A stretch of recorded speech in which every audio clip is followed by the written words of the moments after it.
Welcome to the Tranquil Mind, where we delve into the timeless wisdom of Buddhist teachings to help you create a life of peace, clarity, and abundance.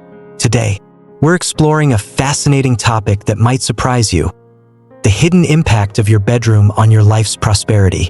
Have you ever felt a mysterious weight lift when you step into certain rooms, while other spaces seem to drain your energy or make you restless? This isn't just your imagination. It's something ancient Buddhist philosophy has understood for centuries. The spaces we inhabit reflect the energy we carry and influence our paths. Imagine that, by simply reshaping your environment, you could open up channels for success, happiness, and inner peace. Today, we'll uncover exactly how to do that. Let me share a powerful story from a Buddhist monk who once felt stuck in his life. After years of study and practice, he transformed his living space to mirror the peace he sought within, and the changes were profound. Following his example, you too can learn to clear out what holds you back, physically and spiritually, and make room for prosperity to flow naturally. Together, we'll walk through 9 surprising things you may have in your bedroom that block positive energy and how, by removing them, you can transform not just your room, but your entire life. So stay with us until the end, and let's create a space that truly welcomes abundance and joy into your journey. When we hold on to items we no longer need, especially clothes and shoes, they quietly gather dust, occupying not only space in our homes but also space in our minds. Accumulated clothes and shoes are more than just fabric and leather. They are fragments of our past selves, clinging to our present. In Buddhist teachings, our attachments to unnecessary possessions subtly disrupt our harmony, anchoring us to memories and identities that may no longer serve us. This attachment weighs down our spirit, pulling us away from the present moment and hindering our path to true clarity and inner peace. To understand the impact of letting go, let's consider the story of Li, a dedicated Buddhist practitioner who grappled with this challenge. Over the years, Li amassed a large collection of clothes and shoes. Some were gifts, others souvenirs from travels, and some were simply items she once enjoyed wearing. Over time, Li began to feel that her home, once a place of tranquility, was now cluttered, and she couldn't quite understand why she felt uneasy in her own space. As her closet overflowed, so did her sense of mental fog and emotional heaviness. One day, while meditating, Li realized that her belongings symbolized different versions of herself, phases of her life she hadn't fully let go of. Each item carried a story, a fragment of her past that she was clinging to, consciously or unconsciously. Determined to find clarity, Li decided to take action. She began sorting through her wardrobe, picking up each item and questioning whether it represented her current self or if it was simply a memory from her past. She decided to let go of anything that no longer aligned with her present life. The process was not easy. She discovered that certain clothes reminded her of her old job, her travels, or friendships she had lost. Releasing them felt like letting go of those memories and, in a way, freeing herself from her past attachments. Piece by piece, she sorted through her clothes, placing them into bags for donation, each item representing a part of her past that she was finally ready to release. Through this experience, Li found renewed mental clarity. As her closet emptied, she felt lighter, as though she were unburdening herself from unnecessary emotional weight. The energy in her home began to shift, transforming into a sanctuary of simplicity, peace, and presence.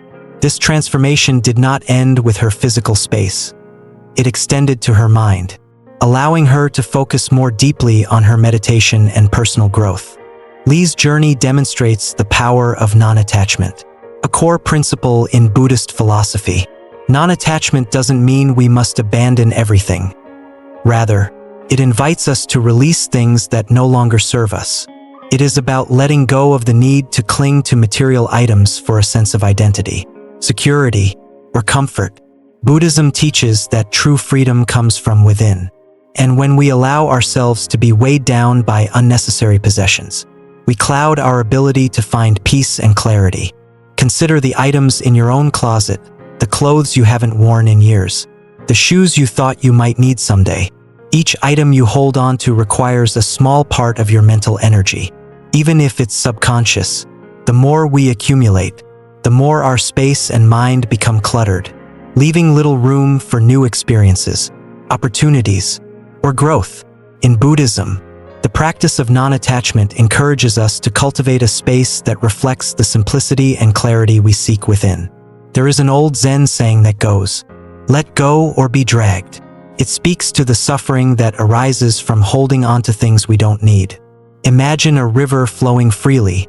When obstacles appear, the water either moves around them or removes them entirely. Our energy works in the same way. When we allow stagnant possessions to accumulate, they act as obstacles, disrupting the natural flow of energy in our lives. Letting go of unnecessary clothes and shoes is a practice of unblocking that energy, allowing it to move freely through our space and ourselves. Non-attachment, however, is not only about physical space.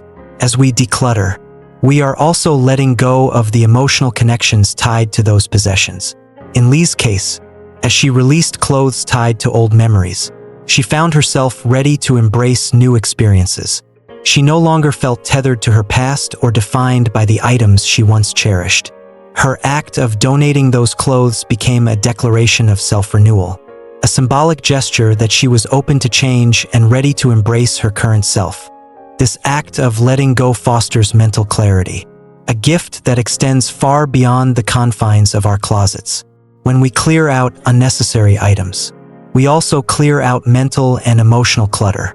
Our minds become lighter, allowing us to approach each day with a sense of calm and focus.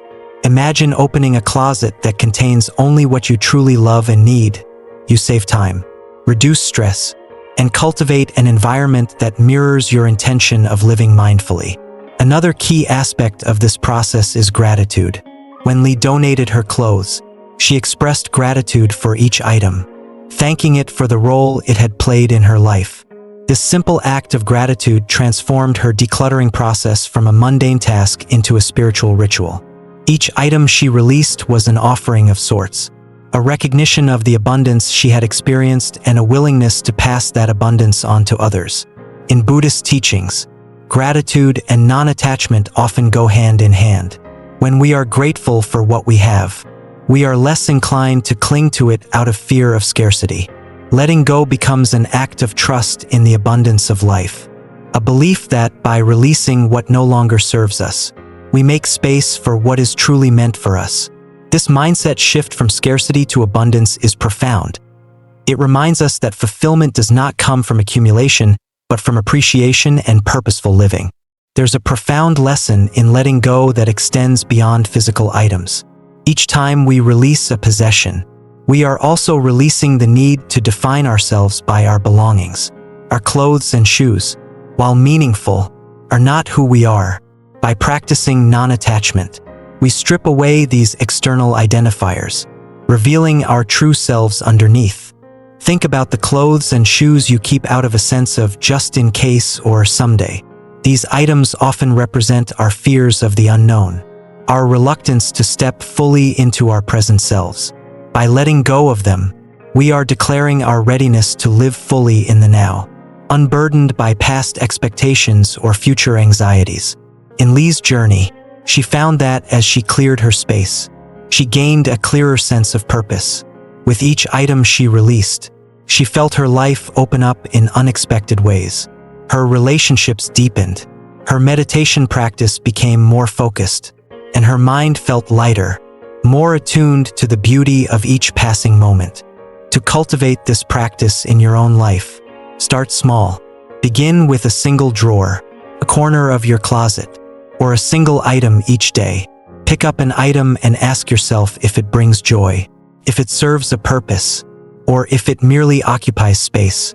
Approach this process with compassion for yourself and with gratitude for each item's role in your life.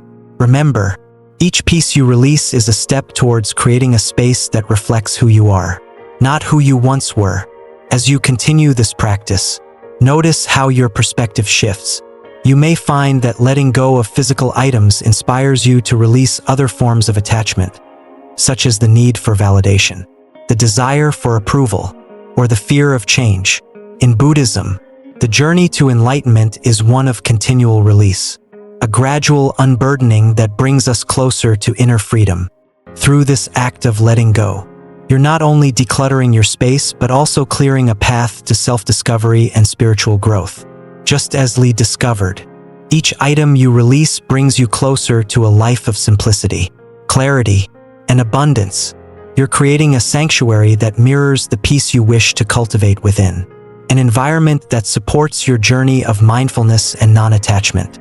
By embracing the practice of non-attachment, you're declaring to yourself and to the universe that you are ready to grow beyond material possessions, to live in a state of openness and trust. This isn't just about having a cleaner closet. It's about creating a life that is abundant, purposeful, and full of possibilities. In today's world, we're surrounded by technology, phones, laptops, tablets, televisions, and countless other electronic devices that have become integral parts of our daily lives. But what happens when these items break or become outdated? More often than not, they find a quiet corner in our rooms or drawers, collecting dust, their purpose long forgotten.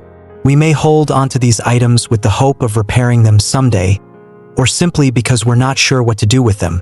However, in the teachings of Buddhism, every possession we keep should serve a purpose and carry positive energy.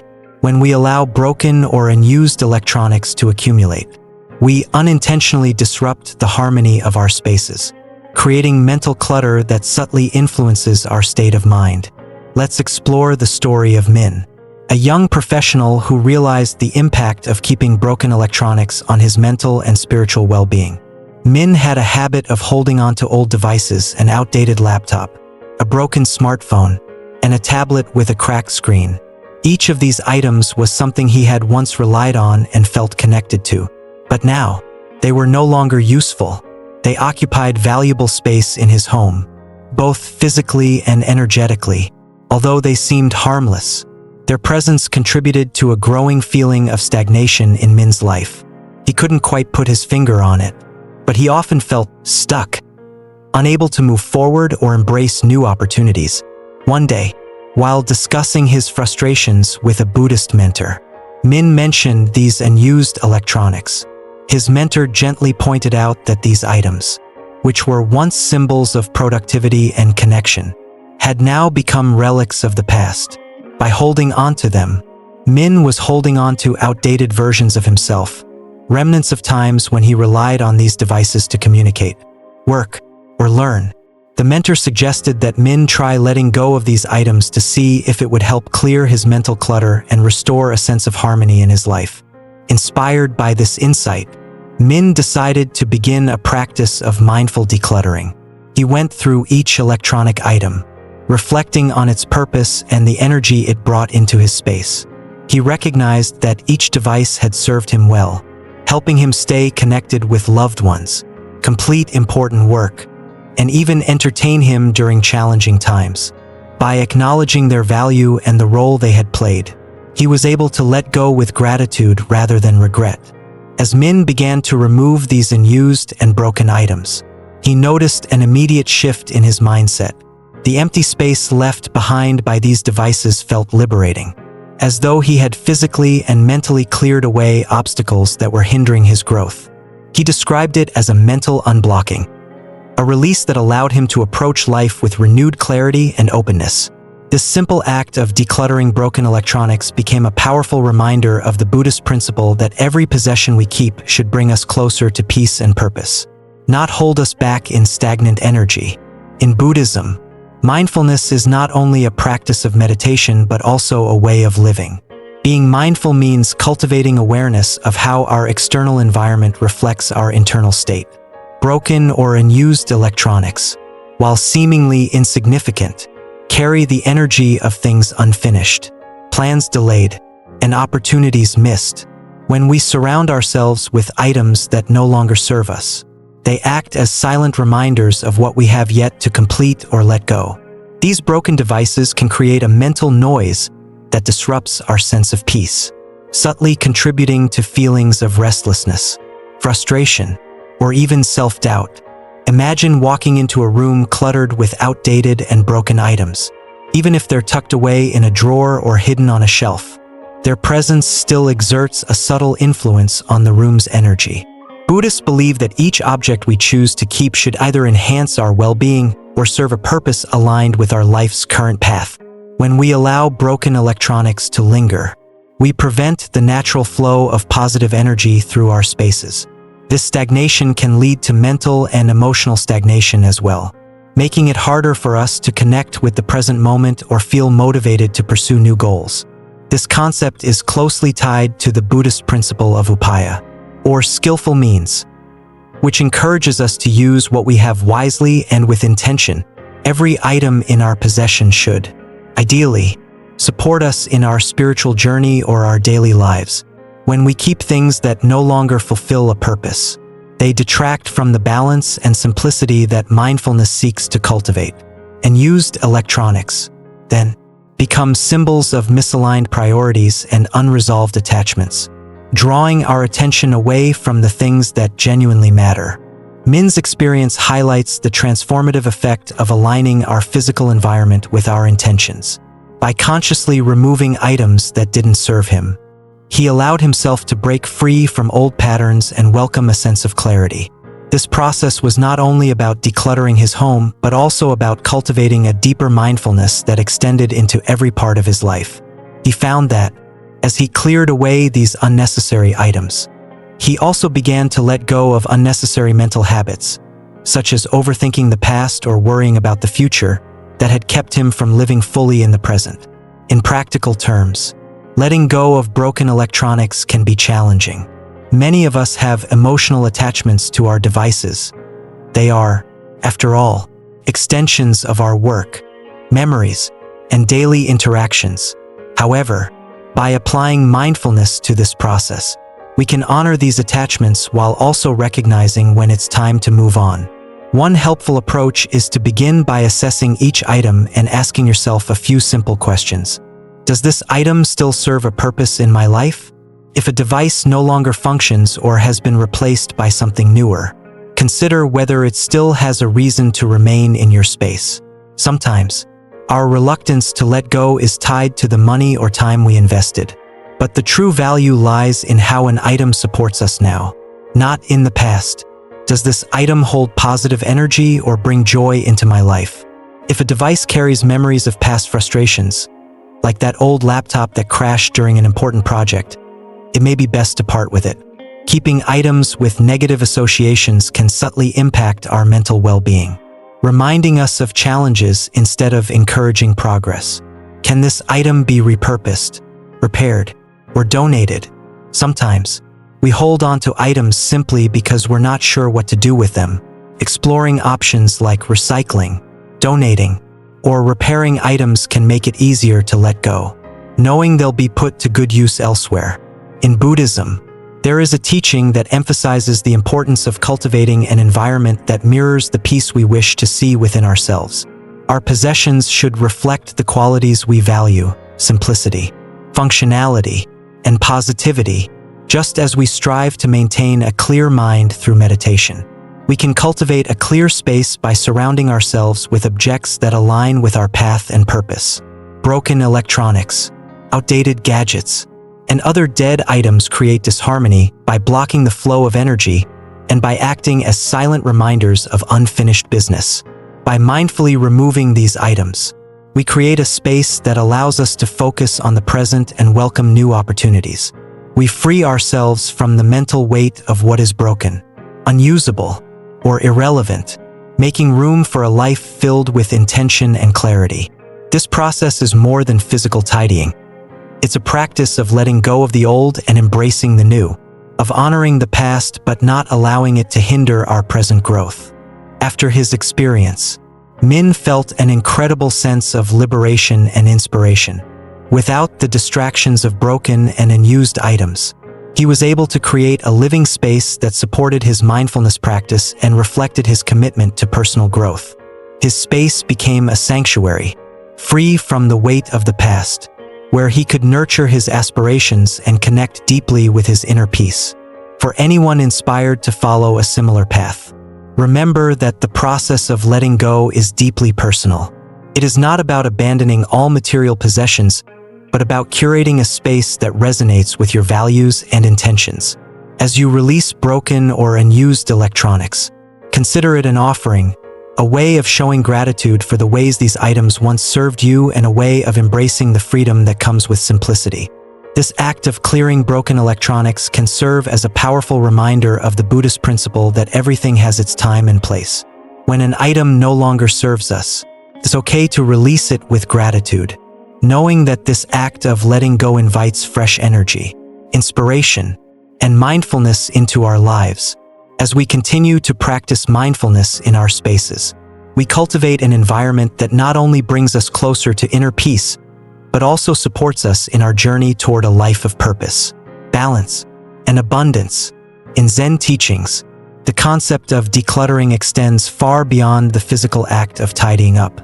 It's a practice that is deeply rooted in the philosophy of creating space within the mind to experience clarity, focus, and presence. For centuries, Zen masters have taught that the objects we surround ourselves with can have a powerful effect on our mental state, holding either a calming or cluttering influence on our minds. And one of the most significant yet often overlooked sources of clutter is accumulated paperwork, old documents, letters, receipts, and files that may have once been relevant but are now relics of a time that no longer serves us. To illustrate this, let me tell you the story of Zen Master Shunji, who observed that his students struggled with mental focus and emotional peace. He noticed that they often seemed distracted, burdened by worries of the past and anxieties about the future. Master Shunji believed that part of the issue stemmed from the mental clutter they carried, and he wondered if their physical environment mirrored this inner disarray. One day, he decided to conduct a small experiment to help them understand the relationship between their surroundings and their state of mind. He asked each student to bring every piece of paper they possessed, from important documents to scribbled notes, old letters, and half-finished drawings. Some students brought small piles, while others arrived with stacks of yellowed papers bound with string, collections of notes, letters from family, and old assignments. He observed the way they handled these items. Some clung to them tightly, while others seemed embarrassed by the amount of paper they had accumulated. Master Shunji then instructed them to sit quietly and reflect on each piece of paper in front of them. One by one, the students began sorting through their piles, rediscovering old memories, dreams, and worries that had long been hidden away. As they sifted through, they noticed a range of emotions arise: nostalgia, regret, pride, and even sadness for lost opportunities or abandoned goals. For many, each piece of paper represented a thread connecting them to the past, binding them in ways they hadn't realized. Some papers held painful memories of struggles they'd faced, while others served as reminders of happier times that seemed distant or out of reach. Master Shunji asked his students to reflect: are these papers helping you or holding you back? Do they serve you in your present journey? Or are they simply anchors to a life you no longer live? He explained that just as a cluttered room creates mental distractions, a stack of old documents can serve as physical manifestations of attachments to the past. These papers, though seemingly harmless, represented attachments to ideas, identities, and moments that no longer existed but continued to take up space in their minds. Some students were reluctant to let go, feeling that they needed these papers as proof of their achievements or reminders of lessons learned. But Master Shunji guided them to see that true learning and growth reside within, not in the physical objects we collect. Holding onto outdated documents, he explained, was like holding onto a version of themselves they had already outgrown. In Zen, personal growth is a continuous journey, and to cling to the past is to resist the natural flow of life. To cultivate a clear mind, one must be willing to release the mental and physical clutter that no longer serves the path forward. The students began to understand this concept more deeply. They recognized that many of the documents they held onto were tied to memories of things they had long since let go, even if they hadn't realized it. Some were old test scores, outdated receipts, drafts of projects that were either completed or abandoned. Others were letters from friends they had lost contact with, notes on topics that were no longer relevant, and reminders of goals that had shifted over time. With Master Shunji's guidance, they started to release these documents, acknowledging the role each item had played in their lives and expressing gratitude for the memories and lessons they carried. One student, Ko, was particularly affected by this practice. She had always kept every letter and note from her college days, thinking that these documents were a testament to her growth and relationships. But as she sorted through them, she realized that many of these papers actually reminded her of a time when she felt lost and uncertain. By holding onto these reminders, she was unintentionally keeping herself tethered to that period of self-doubt and confusion. In letting go of these papers, Aiko felt a profound sense of freedom. She no longer felt bound to the version of herself she had been back then, and she realized that her growth was not tied to the physical evidence of her past but was instead embedded in her current journey. Through this exercise, Master Shunji demonstrated a timeless truth, that the objects we hold on to have an impact on our lives that extends beyond the physical. Papers, in particular, are subtle carriers of energy and intention. Old documents can carry the weight of unfinished tasks, missed opportunities, or even successes that have since become irrelevant. In modern organization practices, this aligns with the principles of decluttering and minimalism. Removing items that don't serve our current needs allows us to create a more peaceful and efficient environment. When we keep unnecessary documents, they begin to act like mental bookmarks, pulling our attention away from the present moment and directing it back to something we've already experienced or accomplished. Cluttered desk, for instance, might be a reminder of tasks we haven't completed or ideas we abandoned, while an organized space can be a clear, open invitation to focus on the here and now. In this way, decluttering old documents can be a powerful act of mindfulness, allowing us to be fully present in our current reality. As Zen teachings suggest, our attachments to the past prevent us from fully embracing the present. Holding on to old papers is often a symptom of deeper attachments to our past selves, past experiences, and even past identities. Perhaps we keep them as a way to validate who we were, to prove our worth, or to preserve memories.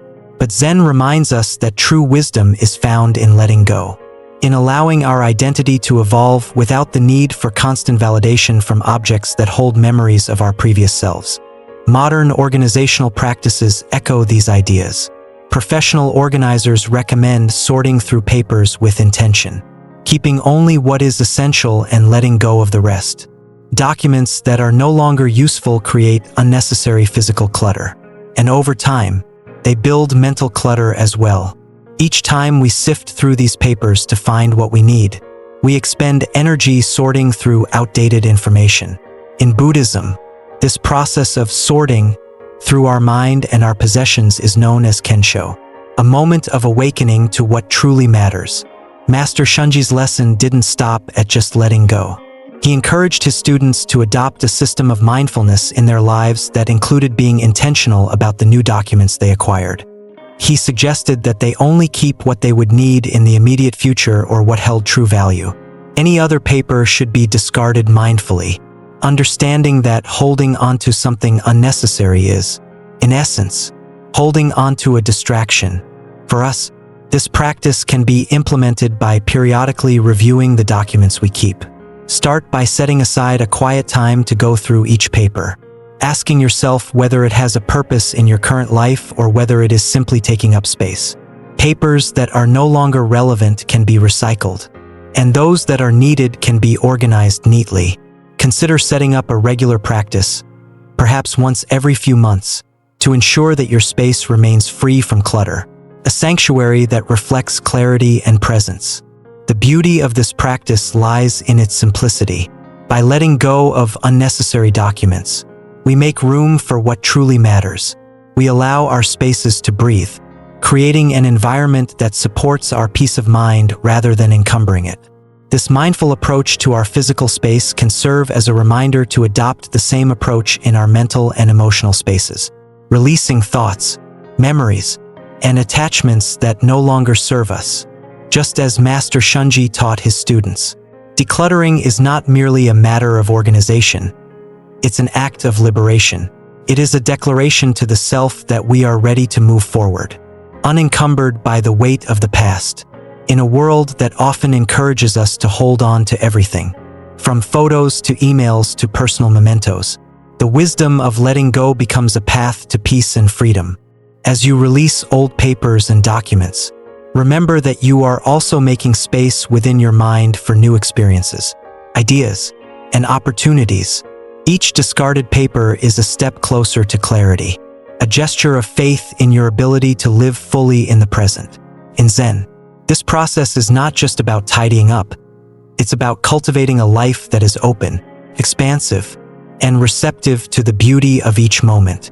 Through mindful organization, we transform our spaces and ourselves, allowing the wisdom of simplicity to illuminate our path forward. In many ways, our surroundings are mirrors of our inner world. The objects we keep, especially the furniture we live with every day, can be seen as symbols of our personal stories, carrying with them echoes of both triumphs and tribulations. Just as old furniture can show signs of wear, so too can our spirits bear scars from past experiences. When we surround ourselves with damaged items, particularly pieces of furniture we interact with daily, we may unknowingly reinforce a sense of neglect or stagnation in our own lives. These pieces, worn and broken, often symbolize emotional scars we have not yet addressed, reminders of the weight we carry, sometimes without even realizing it. Consider the story of Kaori, a woman who found herself living in a small, cluttered apartment filled with hand-me-downs and furniture she had owned since college. The table in her dining area wobbled when she placed anything on it, the legs uneven and unstable. Her couch was worn, with faded fabric and a tear on the armrest, a spot where she would often sit, instinctively avoiding the damaged section. Despite being a successful professional with the resources to make changes, Kaori felt oddly attached to these items, as if they were a part of her identity. However, over time, she started to notice how the damaged furniture seemed to mirror her own internal state, a reluctance to address her unhealed wounds and a fear of making changes in her life. Kaori was introduced to the concept of mindful living through a Zen meditation retreat. There, she heard about the idea of wabi-sabi, a Japanese philosophy that embraces the beauty of imperfection while also encouraging growth and renewal. Inspired by this concept, Kaori began to reflect on her relationship with her worn-out furniture. She realized that these items, once full of life and utility, now represented parts of herself she had outgrown but hadn't yet let go of. The damaged table and couch seemed to embody her own feelings of insecurity, the areas of her life where she was still hesitant to invest in herself fully. With newfound determination, Kaori decided it was time to make a change. Rather than simply discarding her furniture, she chose to refurbish and repurpose it as a symbolic act of healing. She began with her dining table, which had witnessed countless meals, conversations, and late-night work sessions. With patience and care, she sanded down its surface, smoothing out the splinters and scratches that had accumulated over the years. She strengthened the legs, removing the wobble, and applied a fresh coat of varnish that brought a warm, rich finish to the wood. The table, once a reminder of neglect, became a testament to resilience and renewal, a beautiful piece that now felt like an intentional part of her home and her life. Working on her furniture became a form of meditation for Kaori. She realized that as she smoothed the rough edges of her old possessions, she was also smoothing the rough edges within herself.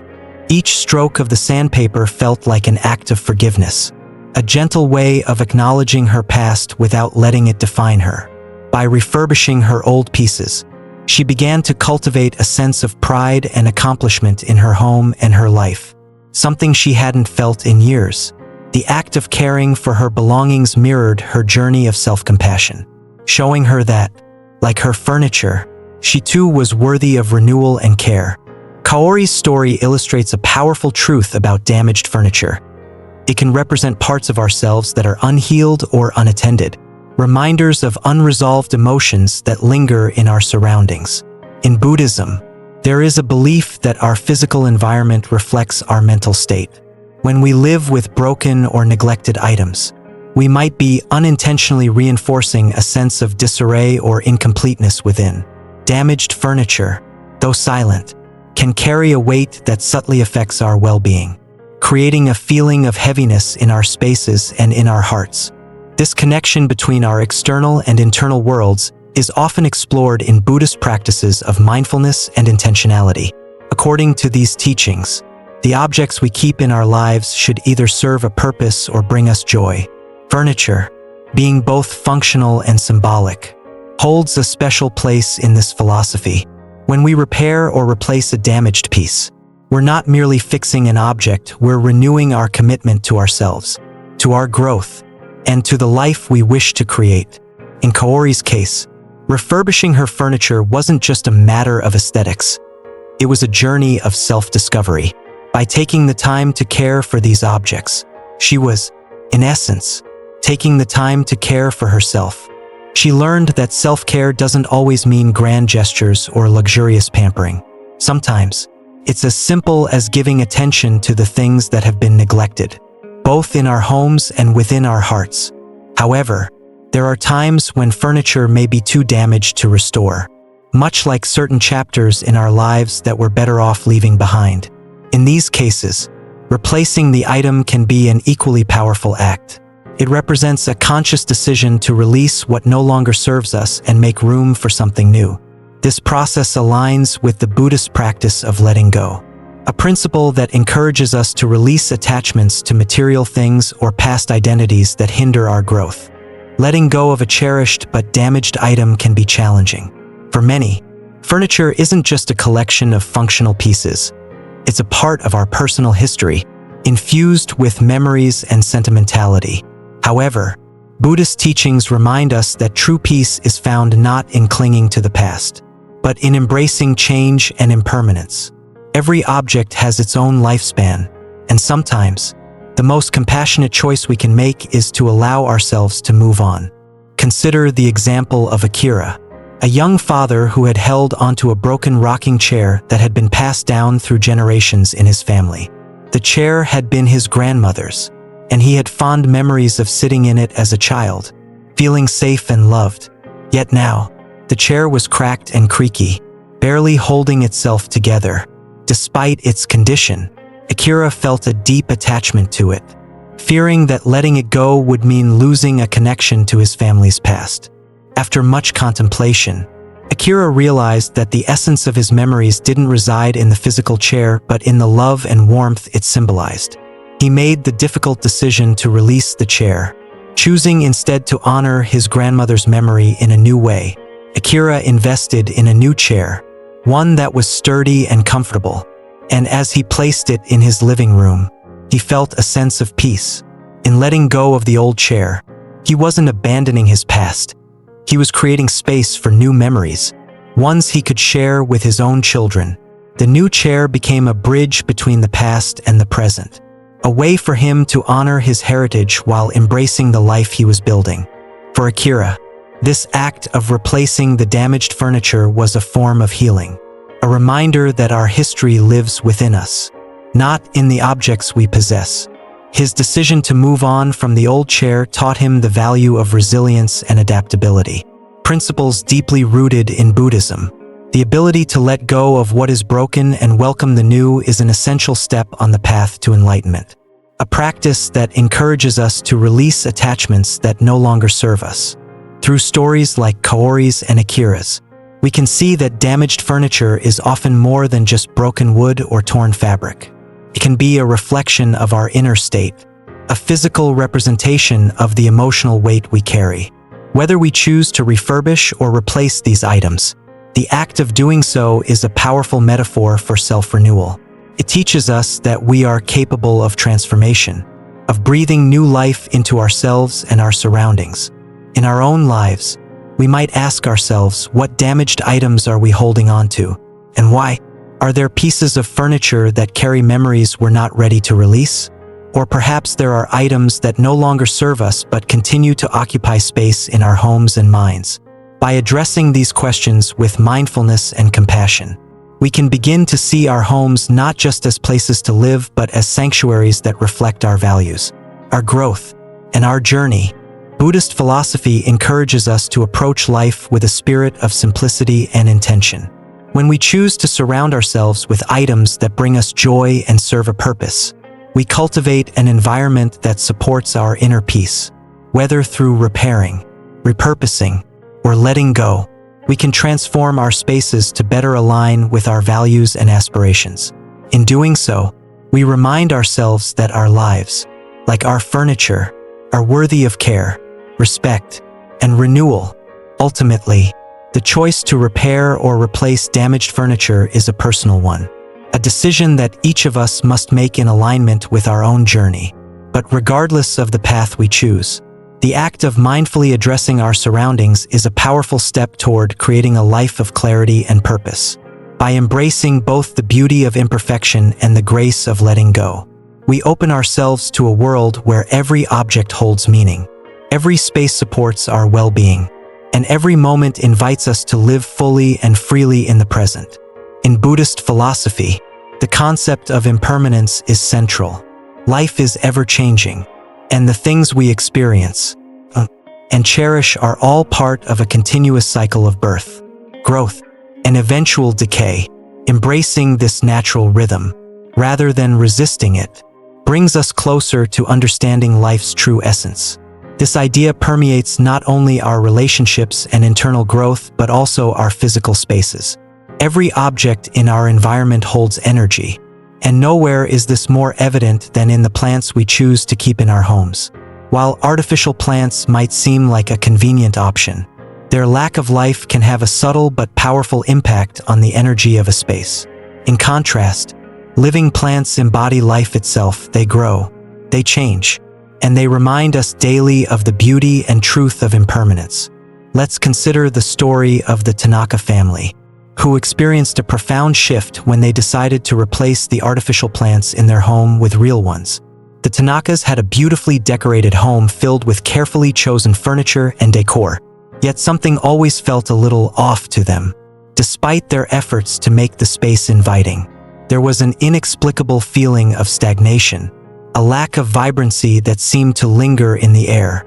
Their living room, though tastefully designed, felt more like a display than a living, breathing space.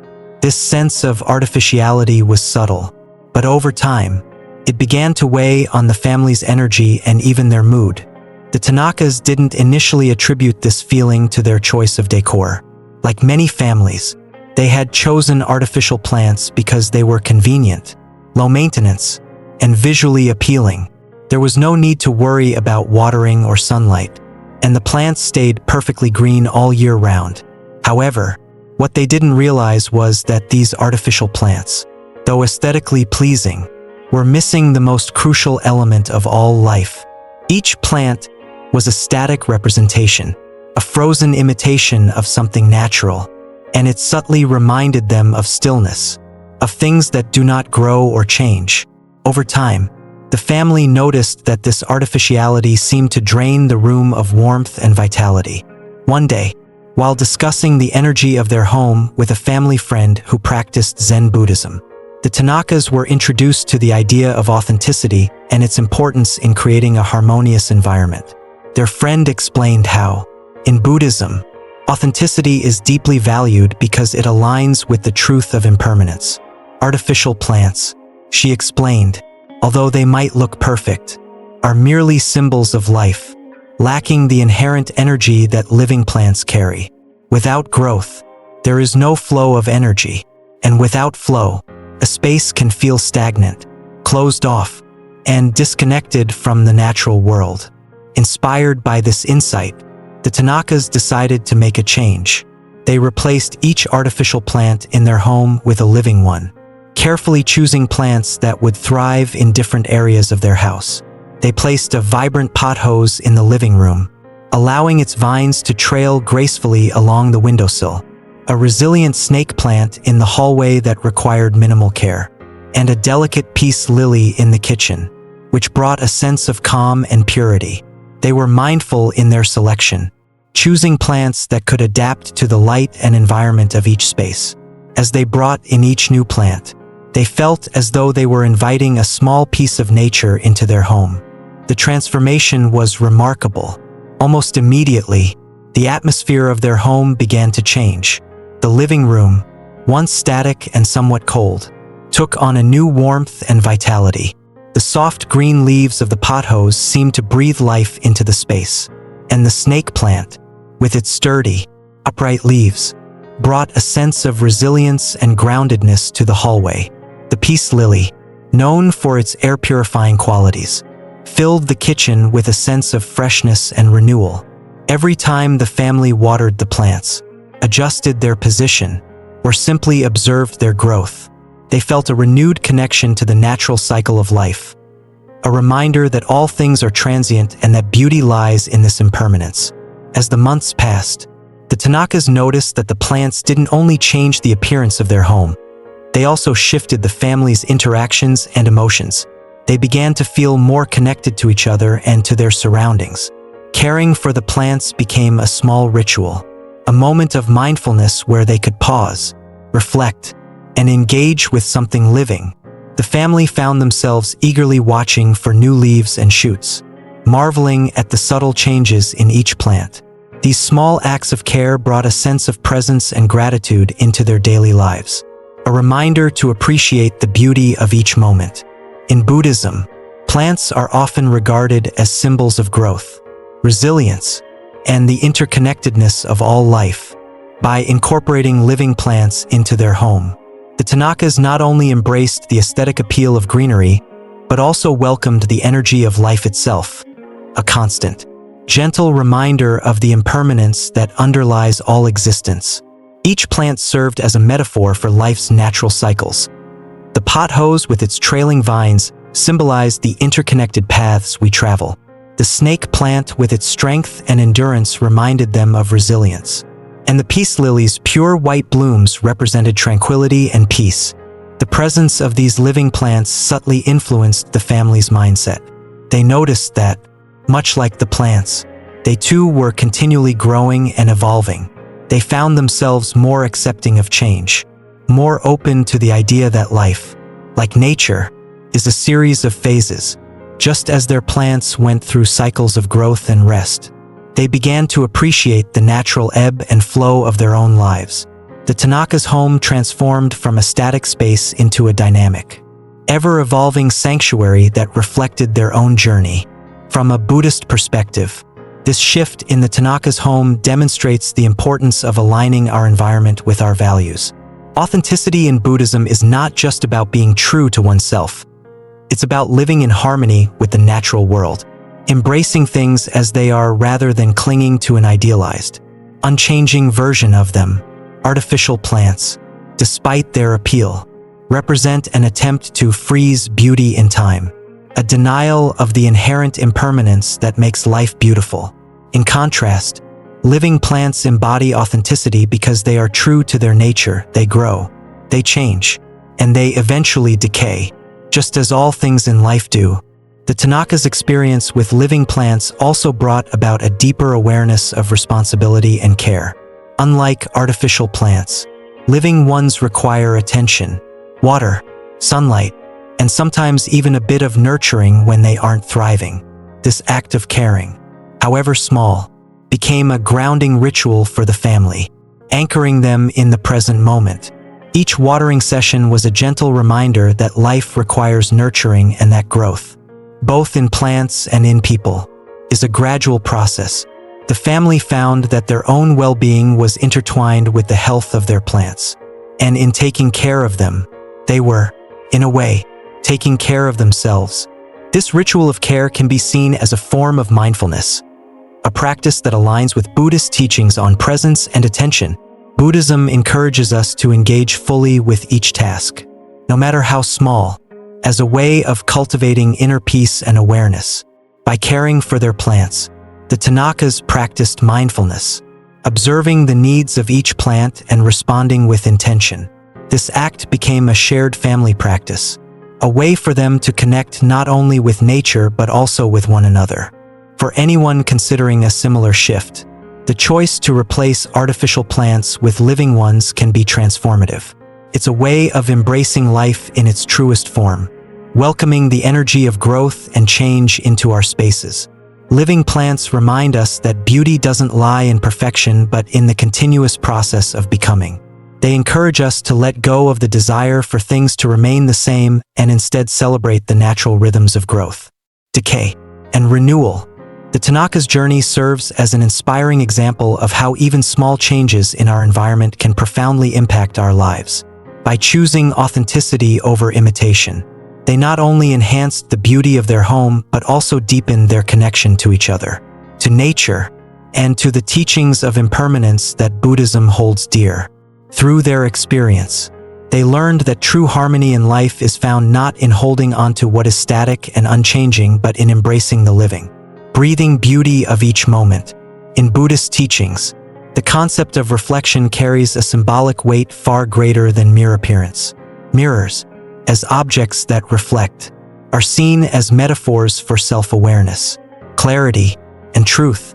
When a mirror is broken, cracked, or poorly positioned, can distort our perception, both literally and figuratively, affecting the energy of the space and influencing our state of mind.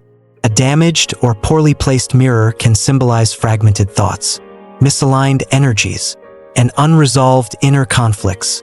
It disrupts the harmony within a home, affecting the peace of those who live there, often subtly but profoundly. To understand why broken reflections are often avoided in Buddhist practice, it's essential to delve into the teachings of clarity, mindfulness, and the alignment of one's surroundings with inner peace. In many cultures, broken mirrors are believed to harbor bad luck or invite negative energy. But in Buddhism, the aversion to broken or poorly positioned mirrors is rooted in the belief that our environment reflects our inner state. A clear, unbroken mirror signifies purity of mind, the practice of mindfulness, and the ability to see oneself clearly. Conversely, a cracked or broken mirror symbolizes disharmony, confusion, or an unresolved aspect of the self that may be hidden beneath the surface. In this way, mirrors are more than just household items. They are reminders of how we perceive ourselves and the world around us. To illustrate the impact that mirrors can have on our lives, let's consider the story of the Kimura family. The Kimuras had recently moved into a new home, a beautiful space filled with light and modern decor. However, they soon noticed an unusual tension in the atmosphere, an inexplicable sense of unease that affected each family member differently. Mrs. Kimura found herself feeling unusually restless, while her husband often felt drained and tired despite a good night's sleep. Their young daughter, who had always been cheerful and energetic, became quiet and withdrawn, spending most of her time alone in her room. Initially, the family attributed these changes to the stress of moving, assuming that the unfamiliar environment would take time to feel like home. However, as the weeks went by, the feeling of unease persisted, casting a shadow over their lives. One day, a friend with a deep knowledge of feng shui and Buddhist principles visited the family. She immediately noticed that several mirrors in the home were either cracked or placed in ways that disrupted the natural flow of energy. In the hallway, a large mirror was positioned opposite the front door, reflecting all energy outward, while in the master bedroom, a cracked mirror on the wardrobe door cast a fragmented reflection of the bed.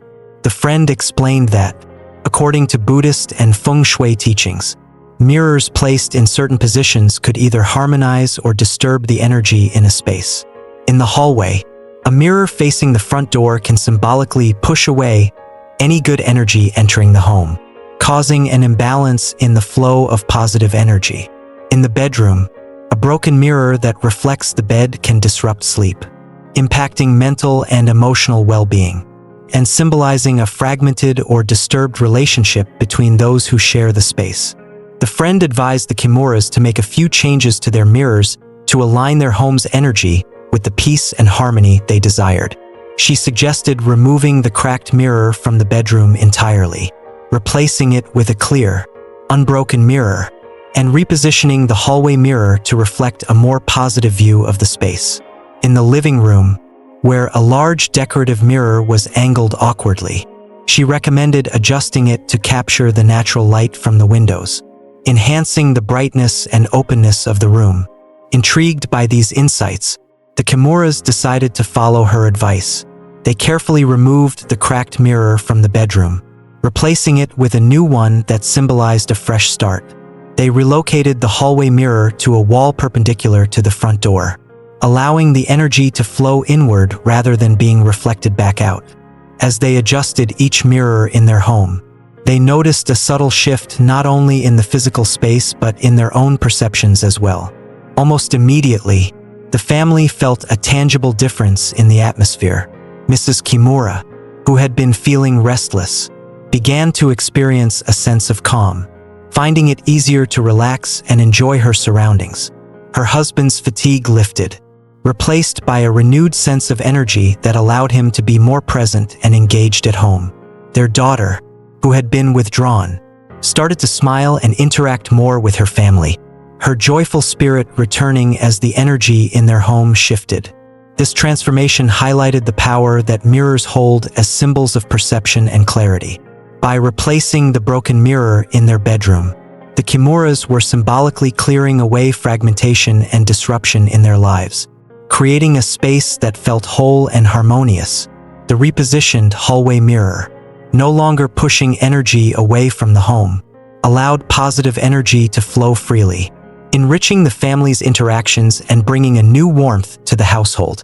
The experience was a powerful lesson for the Kimuras in the importance of their physical environment's influence on their mental and emotional well-being. In Buddhism, clarity and self-awareness are considered essential for a peaceful mind. A clear mirror provides an unbroken reflection, allowing us to see ourselves as we truly are, without distortion. When mirrors are cracked or broken, they reflect a fragmented image, reminding us of the parts of ourselves or our lives that may feel incomplete or unresolved. Poorly positioned mirrors can have a similar effect, reflecting energy in directions that may disrupt our sense of balance and tranquility. The teachings of Buddhism emphasize the importance of seeing clearly, both internally and externally. Just as we strive for mindfulness in our thoughts and actions, we can also be mindful of our surroundings, creating a space that supports our inner peace. The alignment of our environment with our spiritual intentions is an act of compassion towards ourselves and those we share our space with. When mirrors are clear, whole, and properly positioned, they become symbols of mindfulness, reflecting back to us the calm and clarity we seek within. The Kimura family's experience shows us that by making mindful adjustments to our physical spaces, we can foster a greater sense of harmony in our lives. Their journey from unease to tranquility is a testament to the power of intentional living. Guided by Buddhist principles of clarity and mindfulness, each mirror in their home now serves as a reminder of their commitment to cultivating peace, reflecting a harmonious balance that enhances their daily lives. For those inspired to bring similar harmony into their own homes, here are a few guidelines based on both Buddhist teachings and practical principles. Remove or replace broken mirrors. If a mirror is cracked, it is best to remove or replace it. Cracks can distort reflections, symbolizing fragmented energy.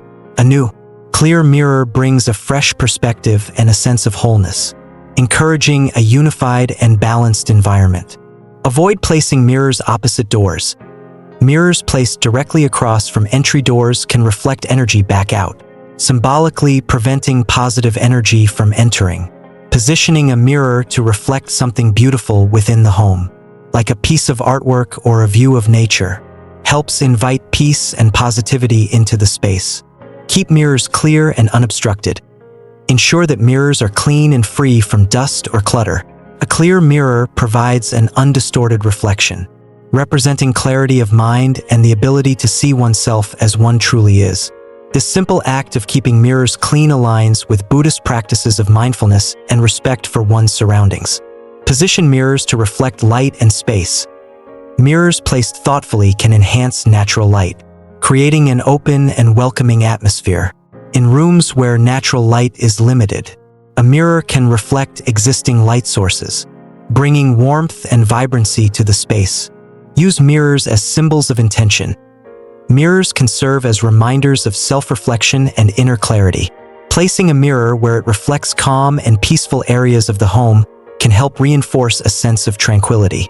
By integrating these practices, we can transform our homes into sanctuaries of calm, places that support our journey toward mindfulness and peace. The Kimura family's story reminds us that even the smallest adjustments, like repositioning a mirror, can have profound effects on our emotional and spiritual well-being. In Buddhism, the path to inner peace is one of intentional choices, where even the items we keep and how we place them in our space reflect our journey towards clarity and self-awareness.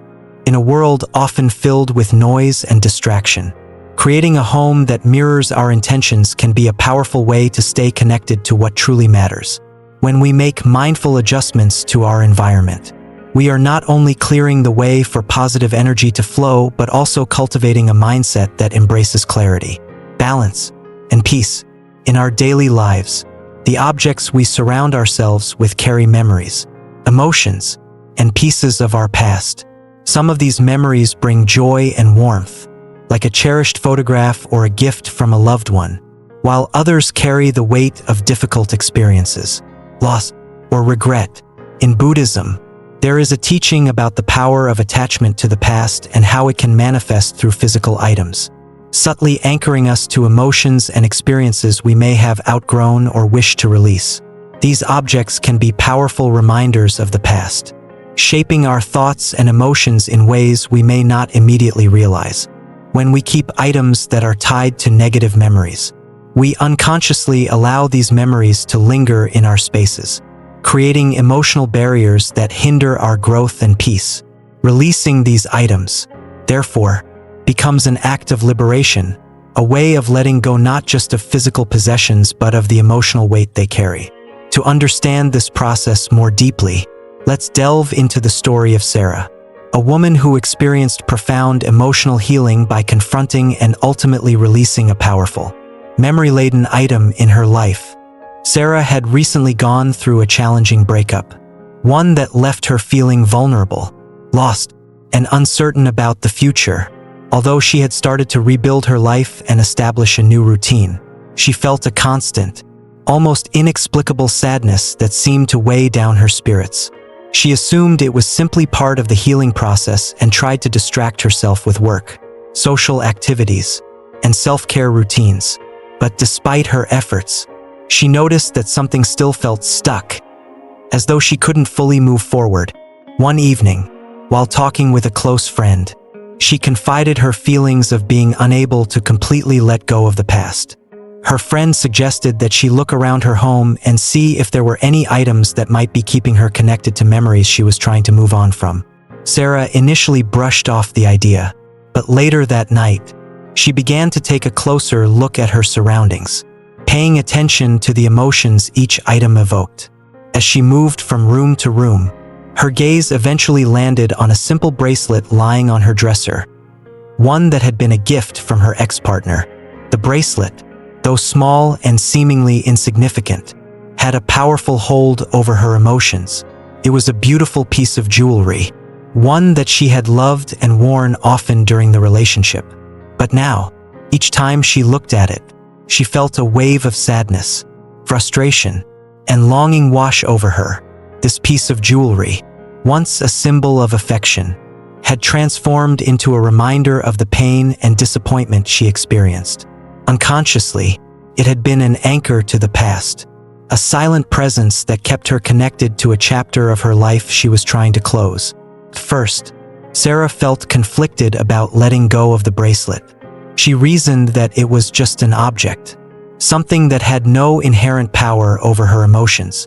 But as she held it in her hands, she realized that the energy it represented was affecting her more deeply than she had acknowledged. Each time she looked at it, she felt a subtle but undeniable pull back into the past, revisiting memories that no longer served her growth or happiness. This bracelet had become a barrier between her and the new life she was trying to embrace. After much contemplation, Sarah decided it was time to let go. She knew that releasing this bracelet would be an act of self-care, a symbol of her commitment to move forward and prioritize her well-being. She chose a quiet afternoon to part with it, taking a moment to reflect on the relationship it represented. She expressed gratitude for the positive memories, the lessons learned, and the love that had once been. But she also acknowledged the pain and disappointment. In this act of conscious release, she felt a sense of closure, a gentle but significant shift in her heart. As she placed the bracelet in a donation box, Sarah felt a weight lift from her shoulders.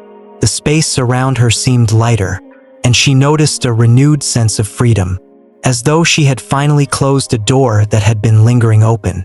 This simple act of letting go became a powerful turning point in her healing journey.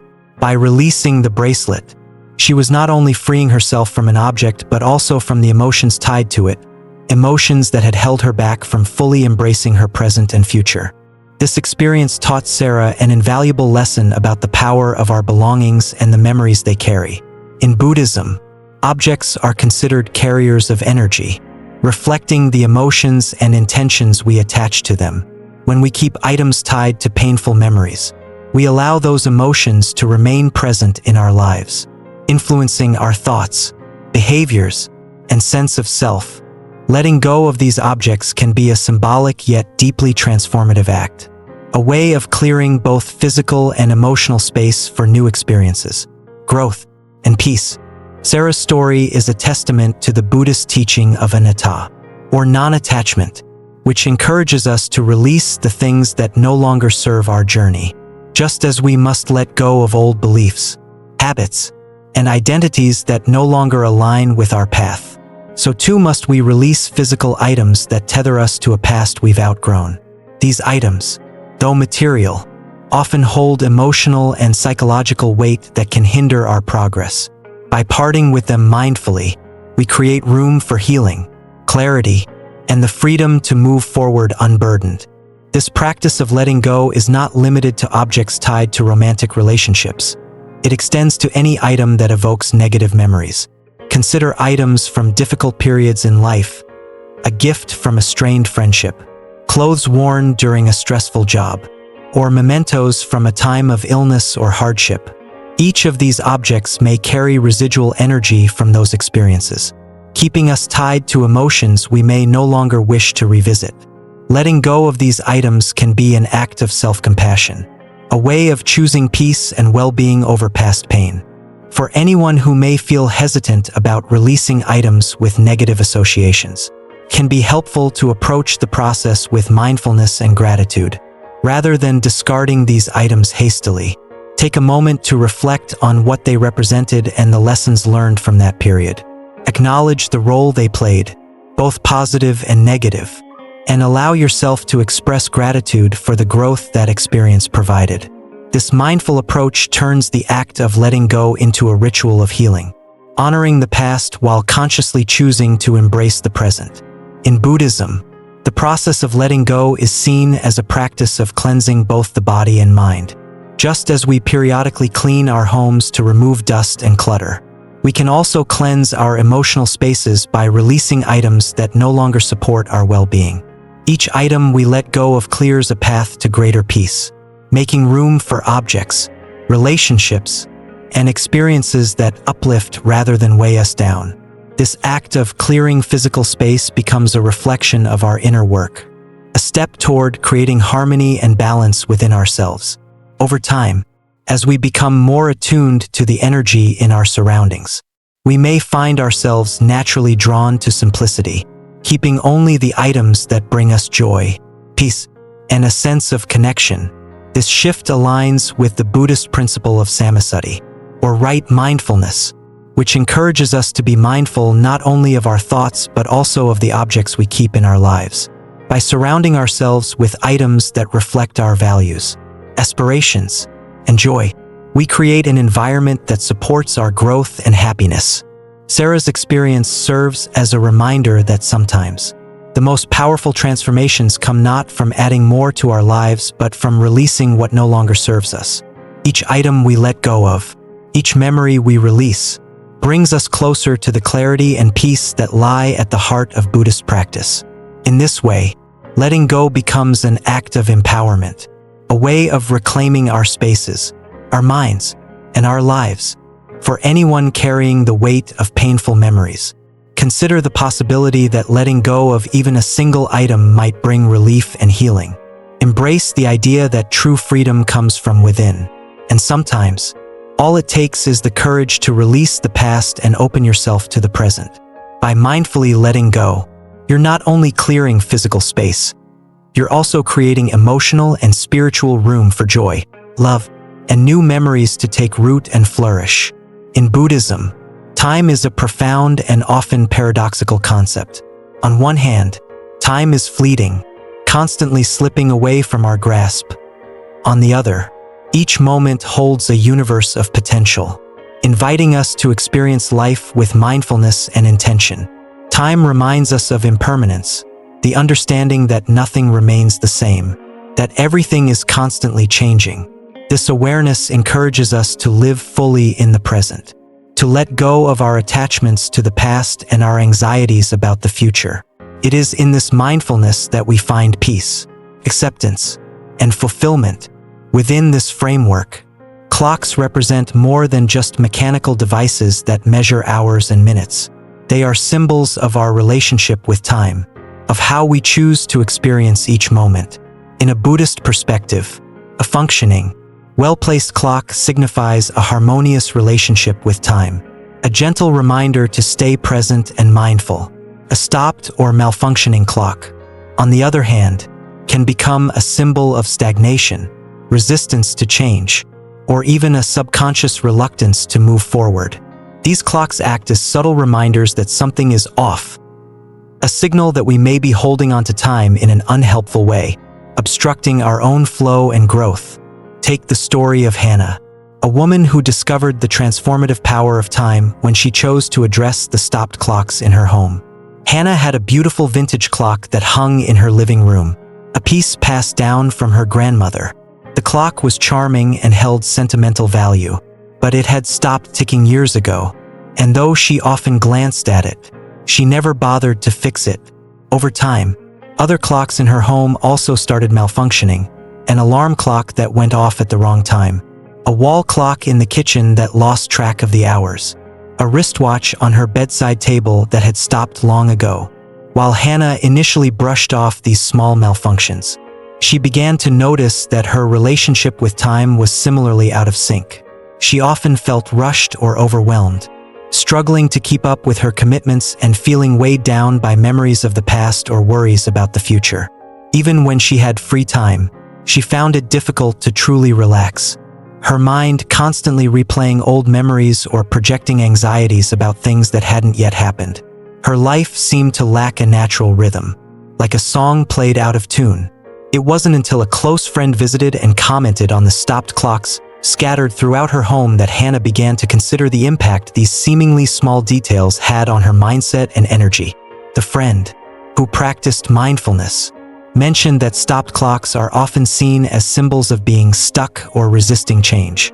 She suggested that perhaps Hannah's struggle to find peace in her present life was reflected in these frozen moments in her home. Intrigued by this insight, Hannah decided to make a change. She knew that her grandmother's clock held sentimental value, but she also felt a deep urge to reconnect with her life in a way that was more aligned with the present, a way that honored the flow of time rather than resisting it. She took the vintage clock to a repair shop, where the craftsman carefully restored it to working order. As she watched the hands of the clock move again, she felt an unexpected rush of relief and release.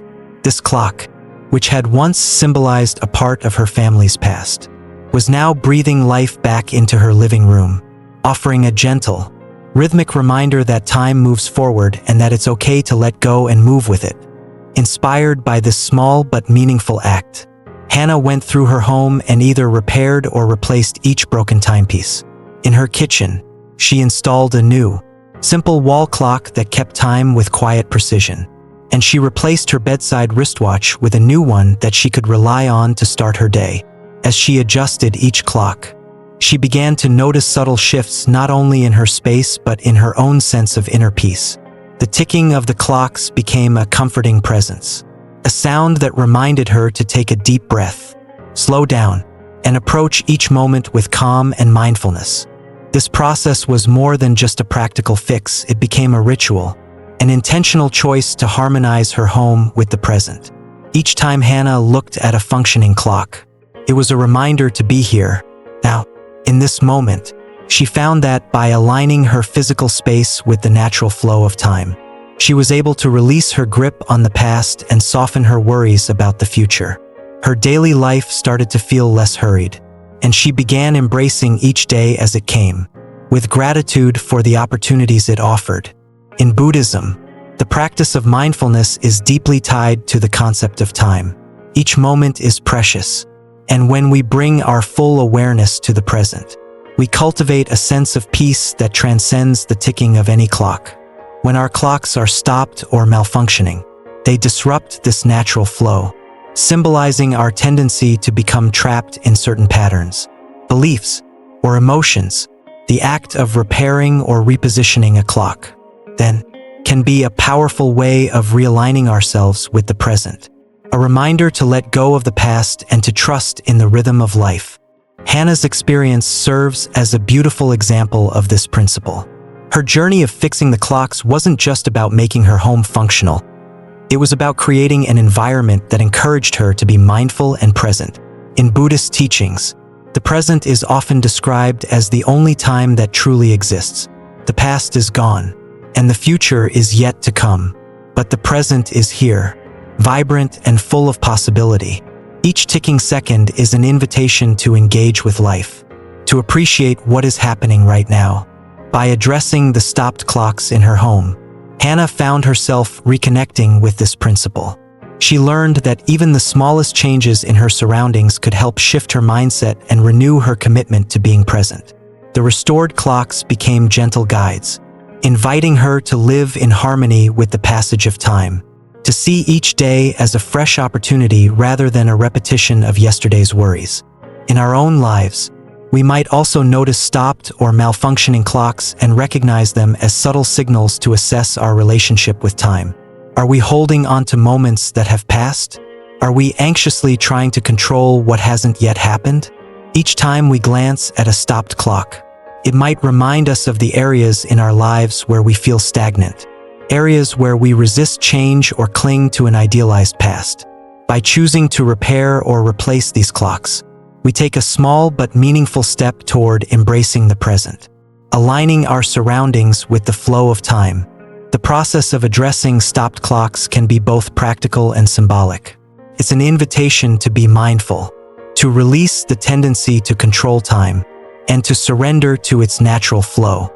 By keeping clocks that are functional and accurate, we create an environment that supports a balanced and present-focused mindset. And as we make these adjustments in our physical space, we may find ourselves making similar adjustments within, letting go of old memories that weigh us down or releasing fears about an uncertain future. Ultimately, time is a reminder of life's impermanence, a fundamental teaching in Buddhism that encourages us to cherish each moment. A working clock in our home can serve as a symbol of our willingness to engage with this impermanence, to embrace the beauty of change, and to appreciate the journey without clinging to fixed expectations. When we live in harmony with time, we allow ourselves the freedom to experience each moment fully, finding joy in the present rather than being pulled between the past and the future. In honoring time, we honor our own lives. Each breath, each step, each heartbeat, every moment becomes an opportunity for mindfulness, for gratitude, for peace. Just as Hannah found a renewed sense of calm through the simple act of fixing her clocks, so too can we find harmony by aligning our environment with our commitment to live fully in the present. In doing so, we create a home that not only reflects but also supports our deepest values, guiding us gently along the path to inner peace and self-awareness. Our living spaces are reflections of our inner lives, subtly shaped by the objects we choose to keep around us. These objects can represent positive memories, hopes, and goals, but but some items carry the weight of old habits or behaviors we're trying to leave behind. In Buddhism, the path to mindfulness and peace involves letting go of attachments that no longer serve us, including items tied to past addictions or destructive habits. These items, though seemingly harmless, can act as reminders of a period in life we are striving to move beyond. By removing these objects, we allow our environment to support our growth, reflecting a commitment to healthier choices and a more peaceful life. Let's explore this concept through the story of Ethan, a man who struggled with smoking for over a decade. After years of battling the habit, Ethan made the difficult but rewarding decision to quit. The journey wasn't easy. It involved countless setbacks and required a lot of support and determination, but he was committed to this change. And slowly, he began to reclaim his health and his life. Although Ethan had successfully quit smoking, he found that his desire for cigarettes lingered. He would occasionally experience cravings, especially in moments of stress or late at night when he was alone. These cravings felt like ghosts of his former habit, a reminder of how much of his life had been shaped by smoking. Despite his efforts to distance himself from this addiction, there was a feeling of stagnation, as though something was holding him back from fully embracing his new, healthier life.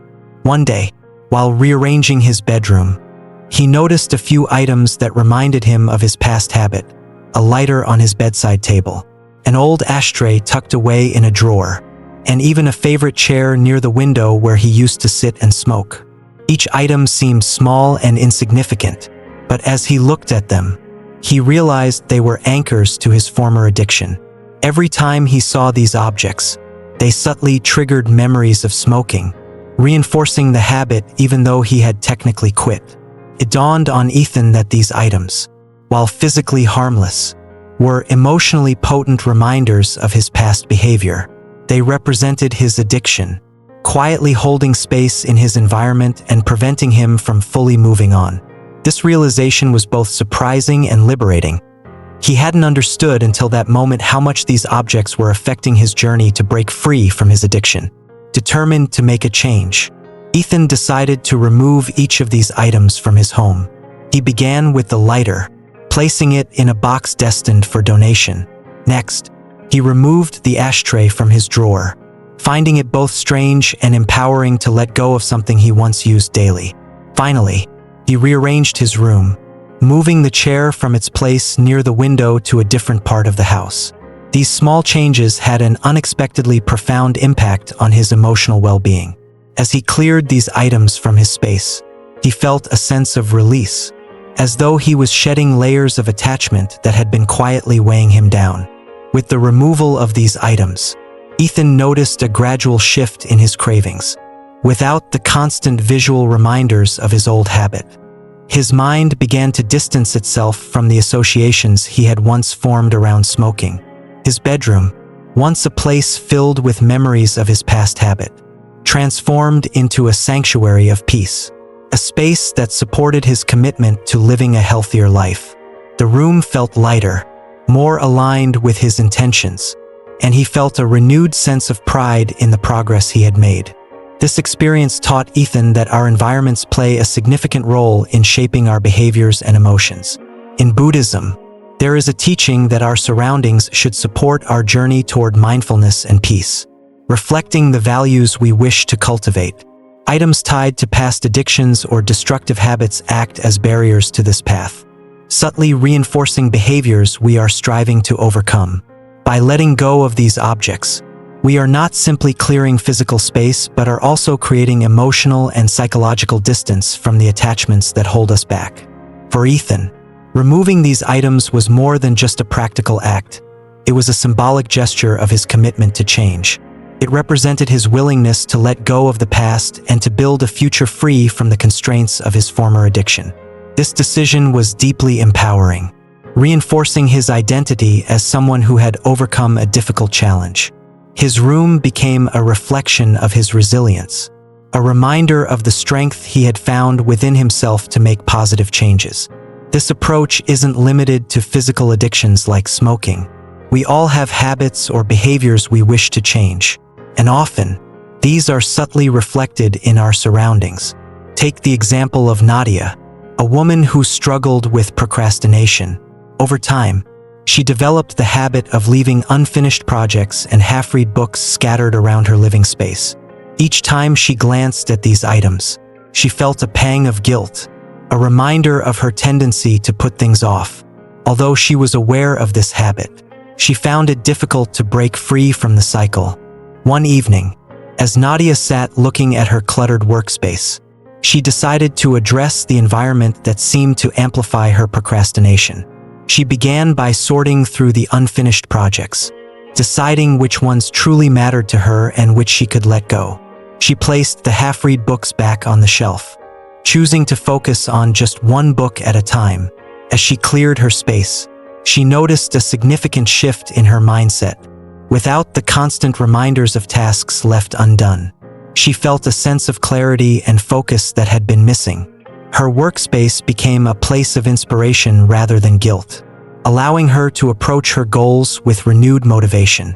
Both Ethan and Nadia's stories demonstrate that our environments have a profound impact on our mental and emotional states.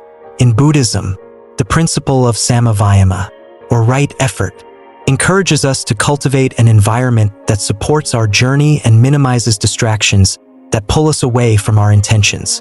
When we surround ourselves with items that reinforce negative habits or behaviors, we create obstacles on our path. By removing these items, we make a conscious choice to release old patterns, inviting positive energy and growth into our lives. If you're seeking to break free from old habits, consider examining your own surroundings. Look for items that remind you of behaviors you wish to leave behind. A stash of junk food in the kitchen, a television in the bedroom that keeps you from sleeping, or even social media apps on your phone that contribute to a habit of mindless scrolling. These items, while seemingly small, can act as triggers, reinforcing the behaviors you're working to overcome. In removing these objects, approach the process mindfully, just as Ethan and Nadia discovered. Letting go of these items is not simply a matter of discarding clutter. It is a step toward liberation from attachments that no longer serve you. Take a moment to acknowledge the role these items once played in your life and express gratitude for the lessons they brought. Then, release them with the intention of creating a space that reflects the person you are becoming rather than the habits you are leaving behind. In Buddhism, upaya, or skillful means, refers to the practice of finding wise and compassionate ways to address our challenges. Removing items tied to negative habits is a form of skillful means, a way of creating an environment that supports our highest intentions. By aligning our surroundings with our goals, we cultivate a space that nurtures positive change, helping us to move forward with clarity and purpose. As you clear your environment of these reminders, notice the shifts in your emotions and mindset. With each item you remove, you create more room for peace, focus, and intention. The act of letting go becomes a form of self-compassion, a way of honoring the journey you're on and supporting yourself in moments of challenge. Just as Ethan transformed his bedroom into a sanctuary of calm, and Nadia turned her workspace into a source of inspiration, you too can create a space that reflects your commitment to growth and mindfulness. Ultimately, the journey to overcome addictions or negative habits is not a straightforward path. It requires patience, resilience, and self-compassion. But by taking the small step of aligning our environment with our intentions, we build a foundation that supports us in making lasting change. Every time we remove an item tied to an old habit, we make a statement to ourselves that we are ready to embrace a new chapter, that we are stronger than our past behaviors, and that we deserve a space that reflects our truest, healthiest self. In this way, letting go of items related to old habits becomes a powerful, transformative act, one that invites peace, clarity, and possibility into our lives. As we clear our spaces of these reminders, we also clear the path toward a future defined not by what we've left behind but by the new habits, values, and intentions we choose to embrace. As we journey through the power of our environments, it becomes clear that every object we keep can influence our energy, intentions, and peace of mind.